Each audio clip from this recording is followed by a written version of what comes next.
Coming up on this week's episode of CEO Yourself. 100% different. I think that there's a feeling inside you when you know that it's the right thing, that it's the thing you're supposed to be doing. Susheel Schroder is a portrait photographer who pivoted from banking to find her true calling after motherhood.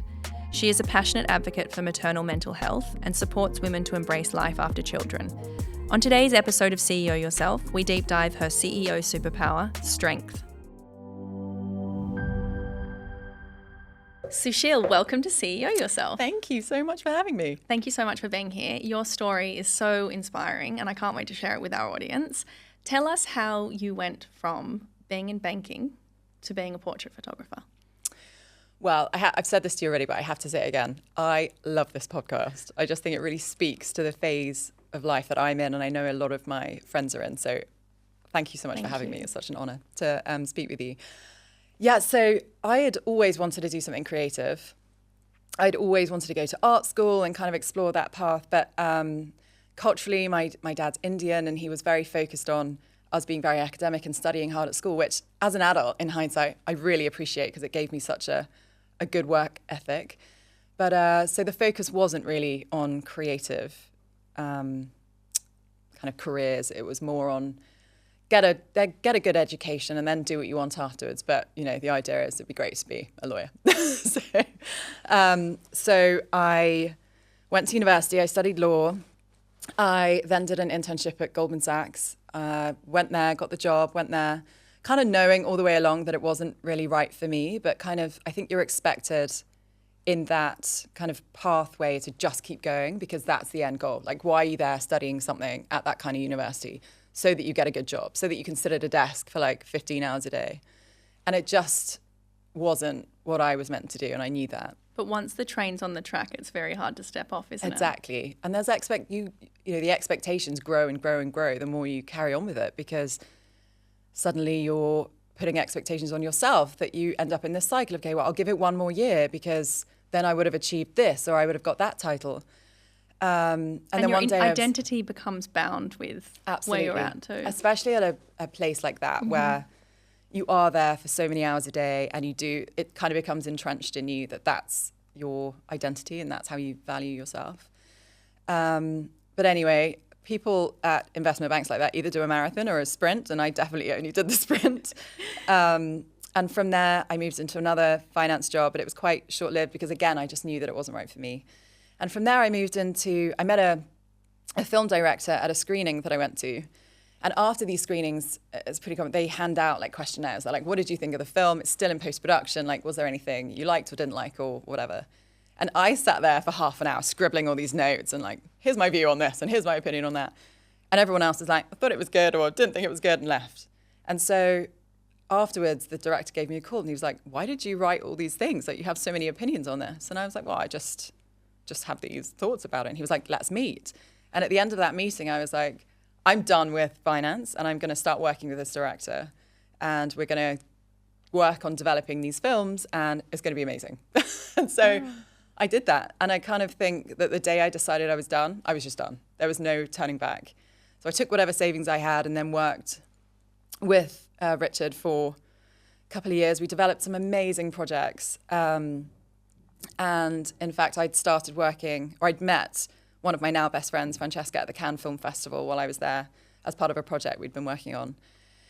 And fast forward a bit, she and I were then wanting to start a production company that focused on female-led production. So the creatives had to all be female. The stories had to kind of embody kind of something that was important to women.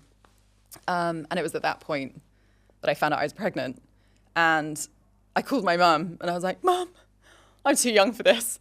I'm too young to have a baby. She's like, you're 28 and you're married. Like, you're not that young. It's okay. Go ahead. But I spent that period of pregnancy, unfortunately, I look back at it and I'm like, it's such a waste because in hindsight, I know that everything was fine. But I was so worried that my life as I knew it and my career as I knew it was over. I couldn't be traveling around. We were developing a film to shoot in Sierra Leone.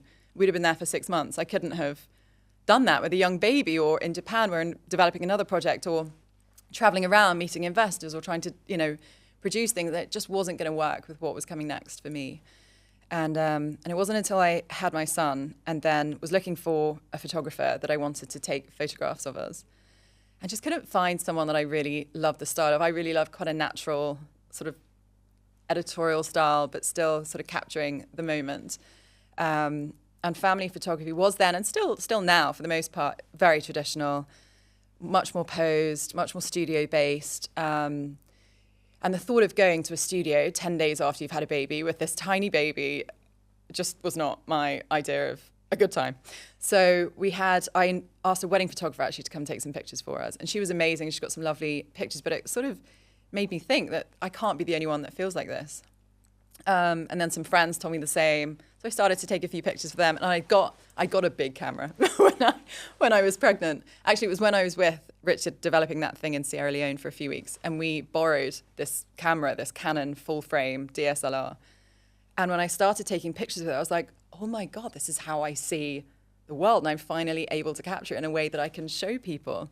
And I'd always had cameras. My big gifts as like growing up as a teenager were always cameras from my parents, and it was always something I really cared about and loved. But I think I was kind of conditioned to not believe that it was a real career that I could approach. And I don't think it's actually pitched to many women as a career. I think there's a lot of male photographers, and you understand why, because as soon as you have a family, it's difficult to travel around and do these jobs. Then it just kind of snowballed. I started doing that. I photographed more and more people, and just kind of ended up becoming something I was doing. And I started off very much as a family portrait photographer, which I loved, because I think if you can take pictures of a squirming 2-year-old and a new baby that's not up for it that day, you can photograph anyone. So I think it was a really good start for me as a photographer. How different does it feel being in your truth and pursuing your calling each day compared to how it felt when you were in finance? Just 100% different. I think that there's a feeling inside you when you know that it's the right thing, that it's the thing you're supposed to be doing. I always felt like I was searching for something. I couldn't sit still. And I think in those environments, you're kind of needing to be at these desks for long periods of time. And I just didn't really have the understanding that I probably needed of all of the things that was important to that kind of job. Whereas I understand this inherently. I know how I want things to look as soon as I see them. I know how to set that camera to capture that moment, to make that edit in my head that I know I'm going to do when I get this into my computer. And it just feels settling. It just feels calming. You feel like you kind of have got to a place where it's okay, and you know you can stick this course, and everything's going to be fine. Whatever you find yourself doing, I think, ends up being the right thing for you. So to utilise your CEO superpower strength, what would you say to the woman out there who is sitting in that banking office and knows that their calling is elsewhere? How can they call on strength to make the pivot, to take the leap? I think the first thing to do is to find out what that is, because I think when you're searching for something, it isn't always clear what's next, what it is that you actually want to do. You feel unsettled by what you're doing, but I don't think you know what would make you settle. I think exploring what that could be while you're still working in your job is really important, because I've met a few people that take that leap too early and they have to end up back to where they started because it's just not been the right time to make that pivot. I think I was very lucky and very privileged, and I think it's so important to acknowledge that these things don't come easily. I've worked very, very hard for it, but I was in a position where I could make that choice and I could then work to build up a business. It didn't need to be what I was earning while I was in finance. I think that's a really important point, because it does require a lot of preparation and it requires saving. And I always say it's like building a house, starting a business. It's going to take 3 times as long and cost 3 times as much. Absolutely. And it requires an extraordinary amount of patience. Yeah. That you have to pour so much into it at the beginning. Yes. And just sit and wait. Yeah. And whether you're selling a product or a service, they don't just come in flooding overnight. No. Rarely they do. And you do have to have patience, and you just have to be strong, exactly, and determined in your mindset, and believe that it's going to happen and it's going to work. And stick the course, I think. And I think that's how I would say that I was confident making that change. I think you have to have the strength to be able to tell yourself that this isn't right, But I think digging deep for that strength is kind of the most important thing. It's finding what that thing is that you should be doing, and then having the strength to make that change, to go and do it, having prepared to make that change, not just overnight saying that it was enough. Would you say that moment, that pivot, was the moment you had to call on your strength the most, or are there other moments that you've had to call on it? I think that was a moment in my life where I really had to draw on my strength, because I think coming from a culture, I mean, my mum's British and my dad's Indian. And as I said before, I'm so grateful for the work ethic they gave me. They both came, my mum's Scottish, so they both came to London with very little in their pockets and have managed to create the most extraordinary life for my sister and I. We never wanted for anything. I mean, they worked so hard to give us what we had the enormous privilege to benefit from. But I was defying everything that I'd grown up with knowing and understanding to be the right thing. And I think that becomes ingrained in you. It stops being just a parental thing that you're trying to make your parents proud or make the people around you impressed with your job title. And it ends up being so ingrained in you that you're then questioning everything you believe about yourself. And it was a big thing for me to just quit what I knew people were proud of me for doing. And I think that was the first time where I really had to call on that level of strength to kind of make that change. I can relate to that so much, that I spent the first 30 years of my life just trying to make my family proud. Yeah. And when I finally sunk into the feeling that they were proud of me, yes, just exactly, as who I was rather than for what I did, everything shifted, because there's a calm kind of flow that can fall into place. Yeah, exactly. When you stop trying to almost like fight this feeling. Mm-hmm. I totally agree. So what would you say to the listener about how they can implement strength wherever they're at in their lives, whether it's personally or professionally, if they're having a moment right now? How can they call on strength to do and be better? I think at some point it's just very basically pushing through things. So, for example, I know that my day is better when I get up, and I've heard you talk about this in previous episodes, when you get up when that alarm goes off and you have that time to yourself in the morning.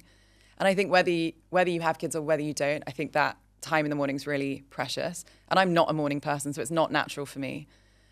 But I think sticking the course on whatever it is you're doing, if that's getting up earlier in the morning or it's maintaining a career path that you know has good at the end of it but is really difficult right now, I think it's protecting yourself too.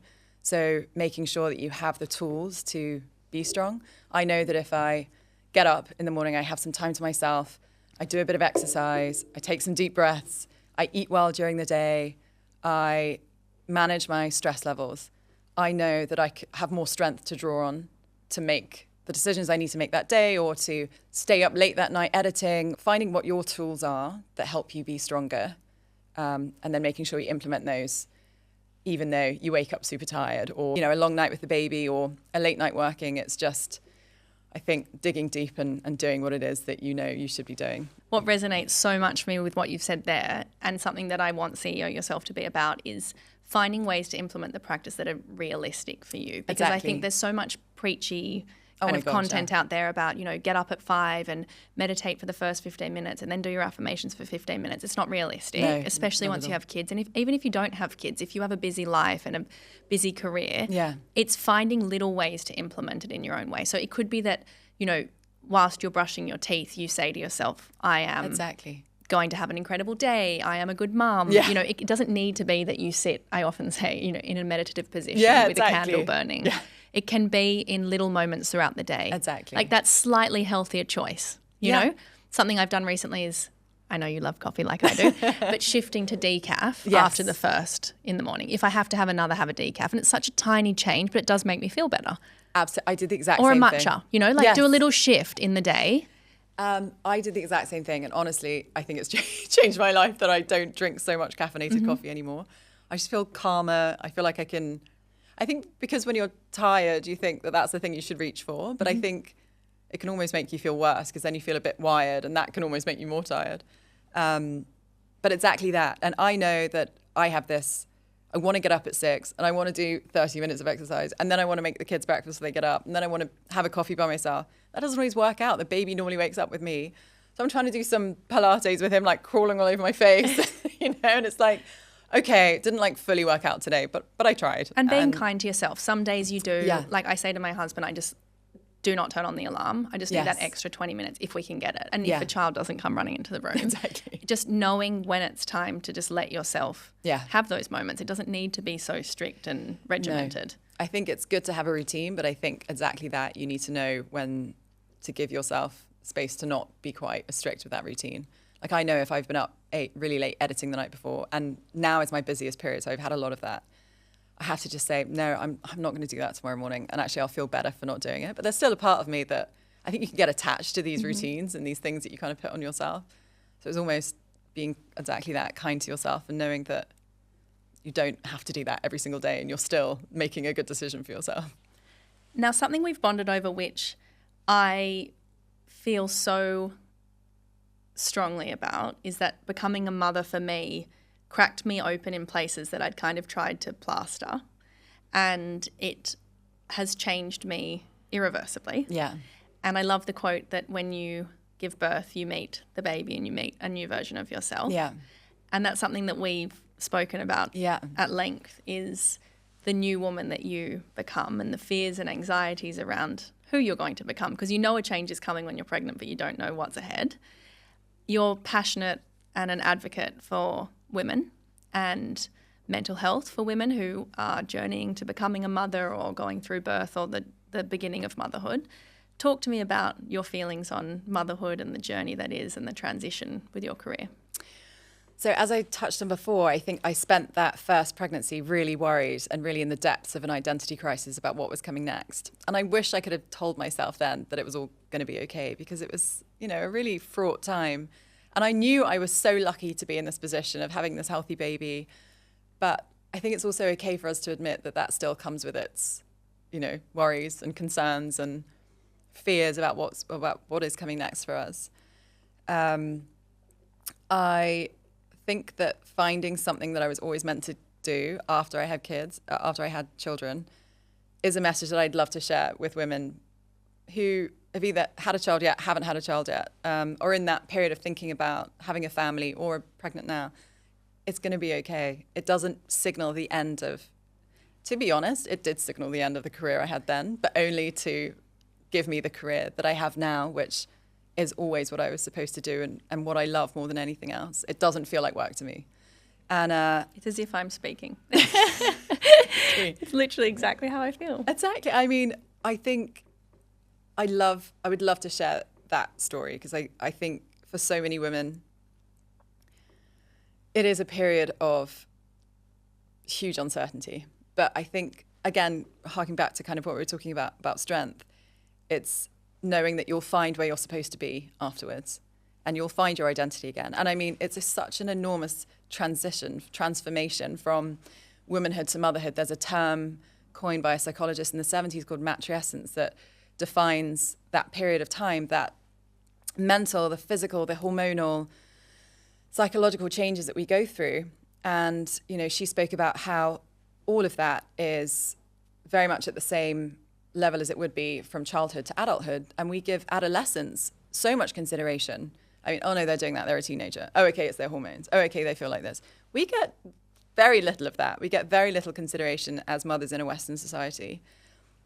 In other cultures, in many other cultures, that postnatal period is very, you have people around you supporting you through that postnatal period. And I think one of the issues and why we have such a high rate of maternal mental health issues in Western societies is because we don't have that. We're expected to get home with this baby that we've never met before after a huge physical experience that we weren't perhaps ready for, to get on with it. Go out. Have you been out yet? Go out. Go and get a coffee. Get outside. Get some fresh air. In most cultures, you don't leave the house for 40 days. I mean, I don't think I could do that, but there's that precious time, that fourth trimester, as they talk about, is really protected. I also feel as if they're so quick to then label it as like postnatal anxiety or postnatal depression. And I didn't feel as if I had the label. I just felt I was going through the most enormous shift of my entire life. And some days were amazing. And some of the moments were the best moments of my life. in fact, so much better than anything I'd ever experienced. That was almost an overwhelming feeling, is feeling that high on love. Exactly. But then there were extraordinary lows of questioning who I was and what I wanted, and the transition in the relationship even, that you move from being in love and the priority is the partner to the priority is very much the child. Yeah. And all of these things are happening, and even if you have incredible support, which I was fortunate to have, luckily I went after all my friends, so I had my friends who'd been through it. But I thought it's incredible that our Western culture just wants to just label you and even at times medicate you. Oh, massively. And I was like, I don't need medication or a label. I just need to constantly reevaluate where I'm at and what's happening, and I just need my female community. Yeah. I just need that support. And it's such a natural process, but we're quick to label it. And I think one of the reasons for that is because we don't really have a space where we can discuss at length those feelings. So the only touch point most of us have with a medical professional after we leave that hospital or have that birth at home is we have we have a midwife that comes to visit whose responsibility it is to ask you how you are. But it's that 6-week GP appointment that you go for where they're supposed to assess how you're feeling mentally. But I don't know about you, but the three times I've had that appointment, it was a quick fire question at the end. And are you okay? Well, I felt like they were only checking if I was like at the very end of the spectrum, as in, was I a harm to myself or the child? Yes. And there was no grey. It was very much black or white. Even with my obstetrician, that was definitely the perspective, was tick a box, she's fine. Yeah, my responsibility is kind of, and I think we spoke about this before, but I think unfortunately so much of perinatal mental health care, which is a specialist part of psychiatry that deals with pregnancy up to 1 year postnatally, a lot of that's focused on protecting the child from the mother if there's something wrong. I really wish more of it was about the mother themselves. So there is such a vast spectrum of maternal mental health issues, from the very severe end. And I touched on this briefly when we were chatting, but I just find it so devastating that suicide is the main cause or the highest cause of death for women after they've had a baby. I mean, that's just, in this society, we shouldn't be leaving it that long before we find out what's going on with a mother. But it ranges from that to what we were talking about, not sure what we're feeling because it's so overwhelming. And that's not necessarily a maternal mental health issue. It's just there's a huge spectrum of how we feel during that time. But there isn't space for a doctor, and it's not their fault. There isn't the resources available. There isn't the time available to them. There are so many different symptoms, and there are so many different ways that we can feel, but they can't decide on that. They can't help us with what it might be unless they know what it is. And they can't know what it is until they ask us a question and we have time to answer. I had 2 incredible birth experiences, and that was another thing I worried about when I was pregnant. I was petrified of giving birth. I think almost enough to say I had a very mild form of tocophobia, which is phobia of pregnancy and birth. And I just couldn't think of anything else apart from how terrified I was about it. And then I got to 4 months in, and I was driving with my mum one day along the ocean where they live in Spain, and I just thought, I cannot feel like this for the next however many months. This is ridiculous.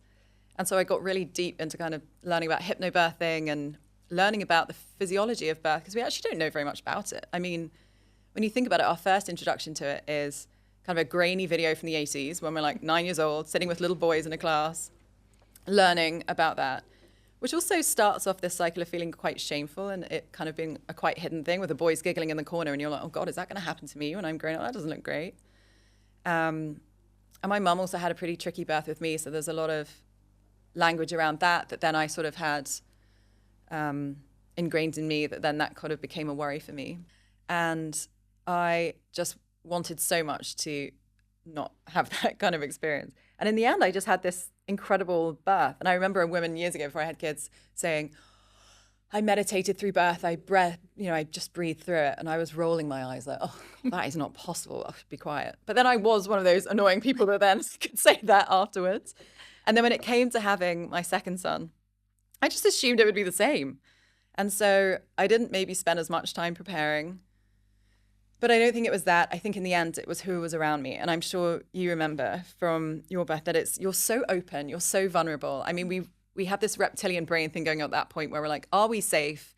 Should we be in a dark cave at night having this baby? Is there a predator around? I mean, you really go to that kind of like those base feelings. And if you're in a brightly lit hospital with a lot of people you don't know around, kind of being a bit like, you're on the clock here, like this has started, you've got to finish it. I mean, labor and birth takes a long time. But they're very quick to use language like failure to progress, or this isn't happening, or what can we do next? Like, hurry you along. Mm-hmm.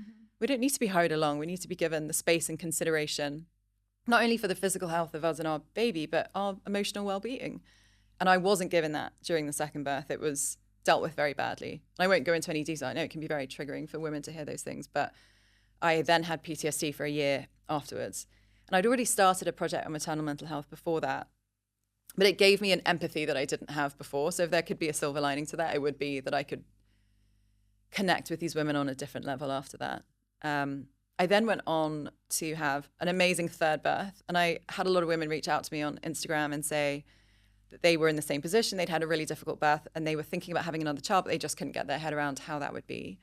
And so I did speak about that a little bit, just so that there was at least one positive story that said that was possible. I am one such woman because obviously, as you know, my birth didn't go to plan. No. What would you say to me or the listener about contemplating a second birth?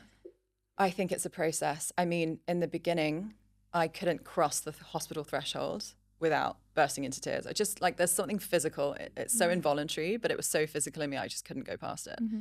And then part of my whole hypnobirthing thing is I have like a playlist that I listen to. And after I had my first, and I say ran the marathon, that's an exaggeration. I walked and it took me forever, but I did do it. And I listened to the same music. And actually that's also something that gives me strength, this kind of connection to a piece of music or something. It could even be a smell or whatever that, if you kind of associate. My hypnobirthing was, we had a place that I went to. Yes. And it was my favorite place I'd ever been. And I had the image, like every detail etched in my mind, which helped so much. Even though my birth was like the polar opposite to what I wanted it to be, it helped me remain so calm in the worst moments and the scariest moments of my life, to be honest. Did you use it again after? I actually haven't called on it since, weirdly, but we are going back there and I'm looking forward to being there and seeing that setting. But when everything was very, very scary in that moment, I just kept returning to that room and that moment. And it's this beachside villa and there was the curtains kind of flowing in the wind and turtles are there. So I was imagining just listening to that makes me feel calm. Yeah, and honestly, it helped so much. I just took my mind to another place. And whilst I was being poked and prodded and my body was kind of there, but I remember on the day I just handed my body over and I remember having that conversation with myself of my body's not mine today. It's for her and I'm just a portal and a vessel. And I went to this other place and it was incredible. And I was not even really there. Right? I mean, the fact that as women we go through this at all, but being able to do that and the sacrifice of, we go through being very kind of protective and private about our bodies and then suddenly we're giving birth and we're in this very vulnerable state. And I just think, that's one benefit though, I feel, is if I have a better relationship with my body now. And I love it so much more and I feel so much more confident because the flaws in my body I now see as so beautiful and I'm not afraid to share them because I feel like I've been so vulnerable and seen in my birth. Do you know what I mean? I feel like I was so open, literally. You know what I mean? So then afterwards I'm well, if you've got a problem with my body, that's your problem, not mine. It's kind of like a mark of the strength that you have to draw on. Absolutely. It is. But the process that I kind of went through was very much a step-by-step. I don't think you can go through that quickly. I think if you've decided to expand your family, that's great. You don't have to. I think there's also that. If it's really not possible, don't put yourself through that. I felt like I could maybe do it. So I thought, let's, see what I can do that helps me. And I'd been through therapy after after my second son. And I kind of thought I had been through it. And I got to his first birthday and I was like, I'm okay now. But I wasn't, because it wasn't until that third pregnancy where I really started to realize that trauma was still very much in me physically and mentally. But so I would do kind of exposure therapy. So I would get to the hospital, I'd cross the threshold, and that was enough for that day. I'd leave. I'd get to the hospital, I'd cross the threshold, I'd walk to the lift. That was enough for that day. I went out. So I did it so slowly, and it wasn't easy. I mean, I remember climbing up to the second floor on that day that it was my turn to do, or like that was the thing I was doing that day, still in floods of tears and being like, it's time to go. And then when it came to a few weeks before birth, I could walk into the labor room that I'd been in when that had happened. I could see it, and I could know that I didn't want to be in there. I told them how I wanted the environment to be. And because of the 2 women that I had around me that day that I gave birth, everything was different. And interestingly, the same medical situation happened again. Whatever was wrong the second time, which then became this huge disaster, was the exact same thing that was happening the third time. But because of how I was dealt with, because of how I was spoken to, it was a 180. It was just completely different. The lights were kept down. My obstetrician, I just adore her. She's called Charlotte Dean. She's at Chelsea Westminster. She knew that turning bright lights on would trigger how I'd felt before. So she did quite a medical procedure by the light of my electric candle. I mean, that kind of commitment to supporting women, and that's what we should all be able to experience. She is so amazing. And I had the most incredible midwife, Lucy, who stayed well beyond the shifts she was supposed to stay for. And it was giving me the space to labor in the way that I wanted to, but also understanding that my emotional health was as important as what was happening there. Because I don't know if you found this, but I do think it's quite common for people to say to you after you've had a tough experience having a baby, but at least the baby's okay. And I know it comes from like a positive place because they want to be able to say something positive in the face of some very negative news. But I always felt that was like, yeah, of course, at least the baby's okay. Like, obviously that's incredible and that's so important to me, but I am also still me, and it's important what happened to me too. And so I'm so conscious not to say something like that. Instead, I'll just say, and I think this is a useful thing to say to women that have been through that, I'm so sorry that happened to you. That should never have happened to you, and I'm really sorry that happened. And just let them have the space to talk about it if they want to, not dismiss it by trying to say something positive. Where do you draw that strength from, though? Because when you were talking about going back into the hospital, I hadn't kind of gone there yet, but I just decided I'm not going back to that hospital. And the thought of returning to it, as you spoke, I could feel my chest kind of like get tight, and I felt very uncomfortable. How did you find the strength, or what do you draw on to pull through? And why did you go back to that hospital? Excellent question. So when my first son was born, we were in the hospital for about a week because he had congenital pneumonia when he was born. So I knew there was a risk that I could end up being in the hospital for a longer period. And I didn't want to be, this is the closest hospital to my house, is very close. I didn't want to be too far away from my 2 older children if that was to happen. I also wanted to be close for appointments and things because I needed to be there to drop my kids off and pick them up. And those appointments often, I don't know if you found this, like take forever because you're waiting around for a long time. I also felt that I needed to exercise that demon of being in that place. I couldn't drive past it for 2 years. I'd have to take a different route. And if I did have to drive past it or a taxi went past it, I would find like my chest contracting and almost in tears. And I just thought, this is down the road from my house. I can't feel like this forever. And I'm actually glad I went back to that hospital because only now was I able to kind of process that trauma by giving it a different identity. It's incredibly inspiring.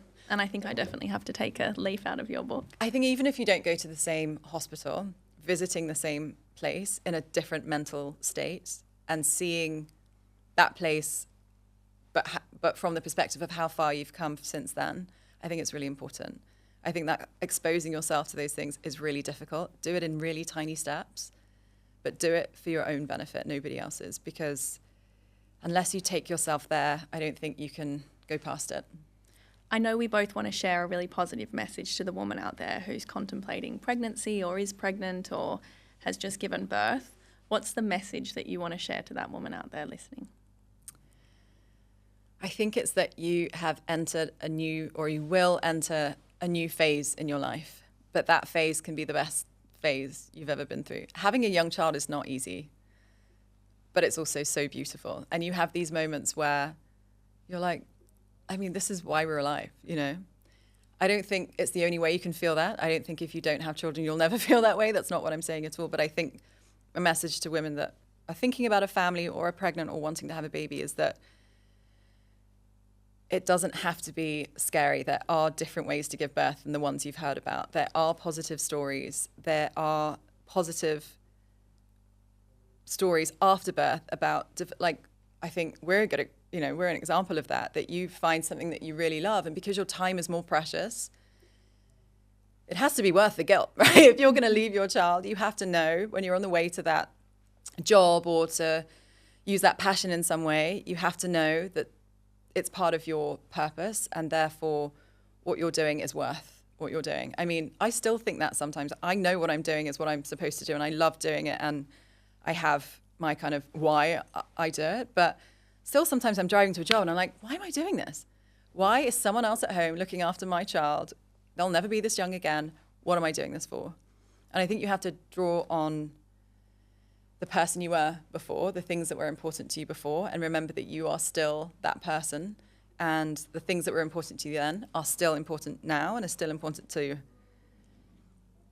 everyone around, or should be still important to everyone around you. And it's okay to retain that part of your identity or develop a new part of your identity and then pursue that too. And you become so very aware of your time, and it's such a sacred commodity. Yes, and I'm exactly. so strict now, and I have to say I do say no more often because, as you said, if I'm not doing something super meaningful with my time, I want to be with her, and I don't want to miss the moments. And exactly. They are fleeting. They are. They do pass quickly, I think. So yeah, to the woman out there, it does crack you open in the best possible way. Yes. And we are an example of women who have pivoted massively from where we were at.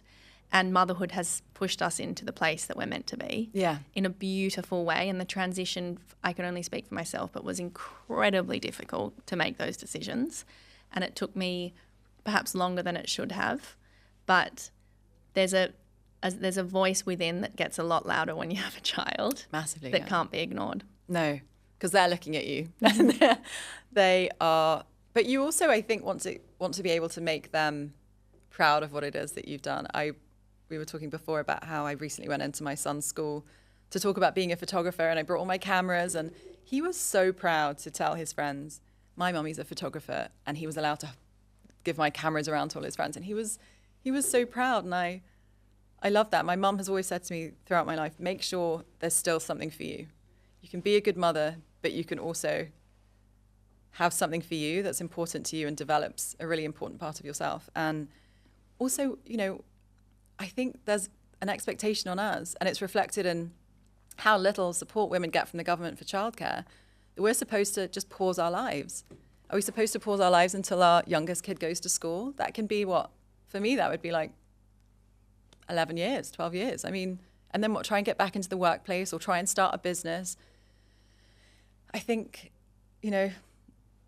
we are trying to do so many different things. I think we can only do our very best, but I think I agree exactly with what you said, that it can crack you open in the best possible way and make you think in a different way that makes you approach things in a much better way. And this is where my mantra with CEO Yourself is, only you can be the CEO of your life. Only you know what is right for you and your family.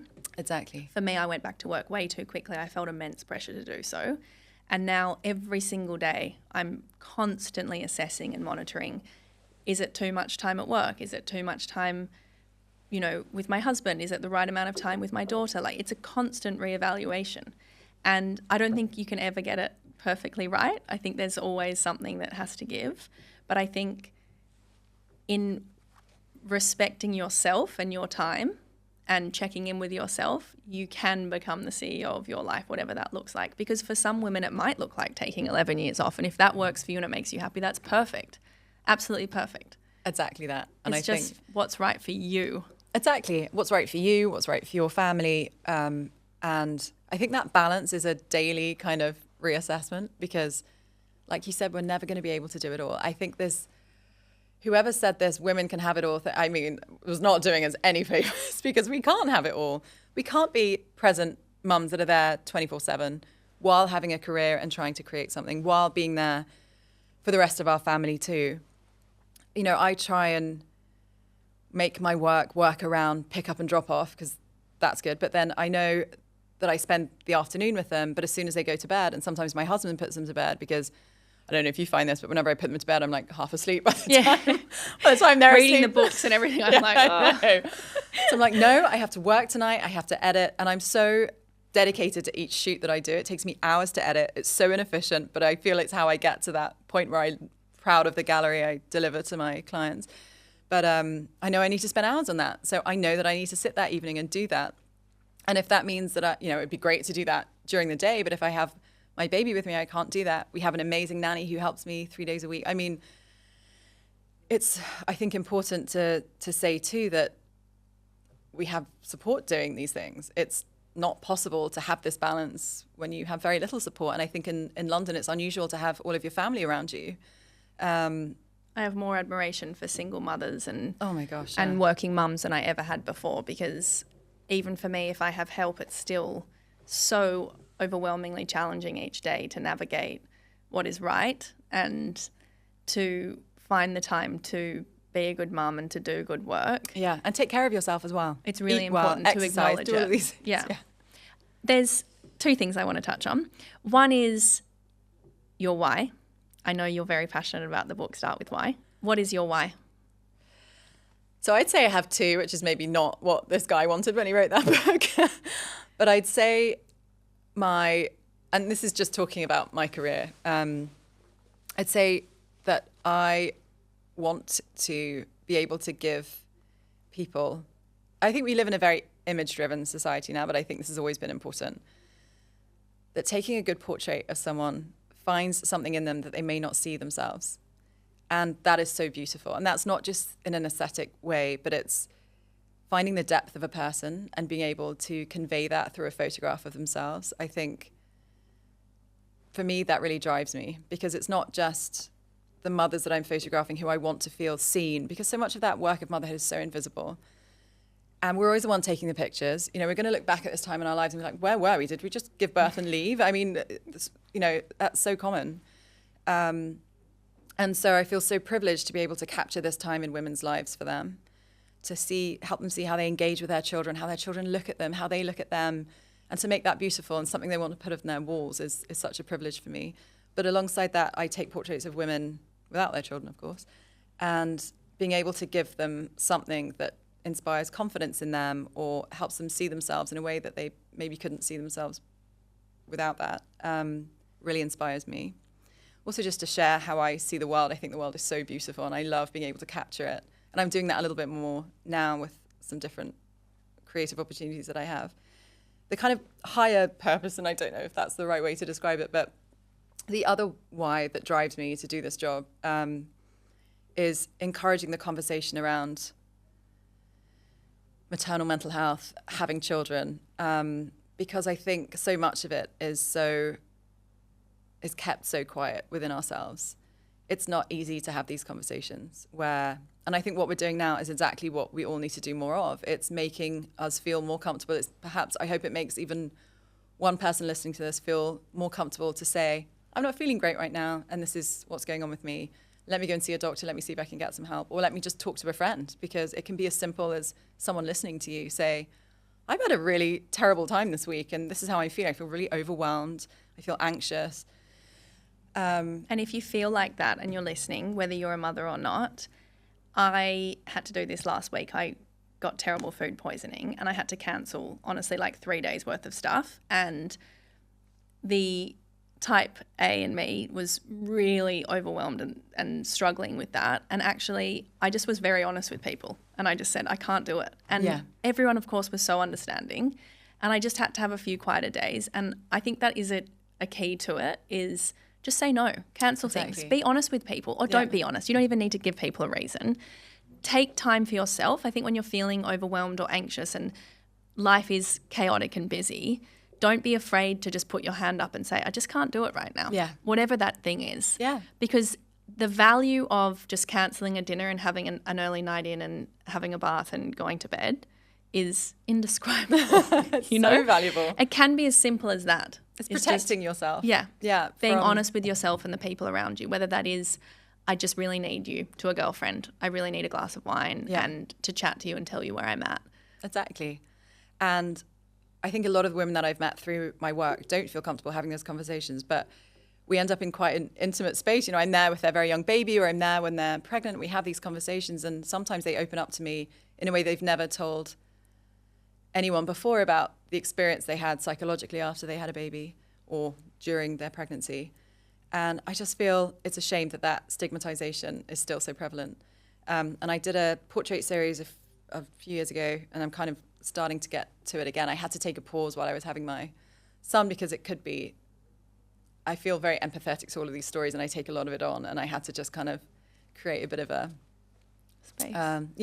Create a bit of space between that while I was pregnant. But a few years ago, I started a maternal mental health portrait series, and it captures women in a quite homogenous way, all looking directly at the camera.